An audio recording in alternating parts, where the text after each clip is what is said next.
If you've ever had the chance to experience what the original Battlefront 2 was like, you'd know why the game has become so nostalgic for many gamers, and why neither of EA's Battlefront titles have been able to quite live up to what the game offered many years ago, even though today the graphics are far beyond what the PS2 and other comparable consoles were capable of back then. To this day, there's been one mission in particular that I remember so fondly from that game, and it has everything to do with Order 66. Hey everyone, it's Logan, and today I want to talk about Operation Nightfall and express my overall disappointment from the previous Battlefront games and the exclusion of such a critical scene from the Skywalker Saga legacy. Operation Nightfall, for those who don't know, was a very much objective-based mission that involved clearing out numerous parts of the Jedi Temple, including the Council Chambers, library, and archives, while defeating numerous waves of Jedi. We also got to play as Anakin though, or more commonly referred to as Vader at that point, and just the overall design of each and every level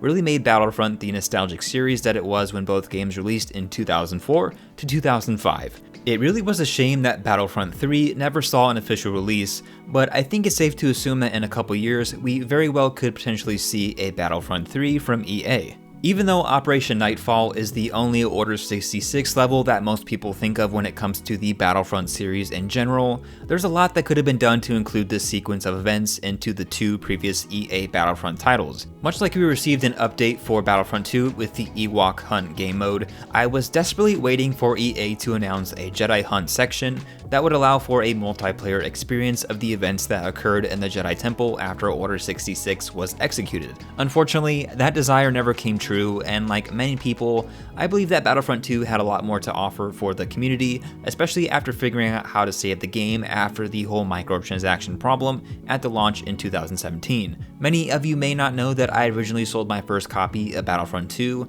just months after the game was released, but once new updates and heroes were added, I was pleasantly surprised to come back to a Star Wars game that felt more authentic to the galaxy far, far away that we all know. I still have my hopes that if there were to be a Battlefront 3 game released sometime in the future, it would include a game mode like Jedi Hunt, either for co-op or online multiplayer, or both. In co-op mode, 4 players would storm the Jedi Temple as part of the 501st Legion, and complete certain objectives while defeating numerous waves of Jedi, who are of course rather deadly, but not anywhere near the level and strength of traditional heroes and villains such as Obi-Wan or even General Grievous. Much like in Battlefront 2, if enough credits are earned, you'd be able to play as Vader or part of the support class, such as the 501st Jetpack Trooper. When switching to online multiplayer, I would imagine that we could expect to see one side playing as numerous Jedi, and the other as the 501st Legion. Of course, the Jedi wouldn't have as much health or abilities like the normal heroes, and there would be less Jedi overall to help with balancing issues.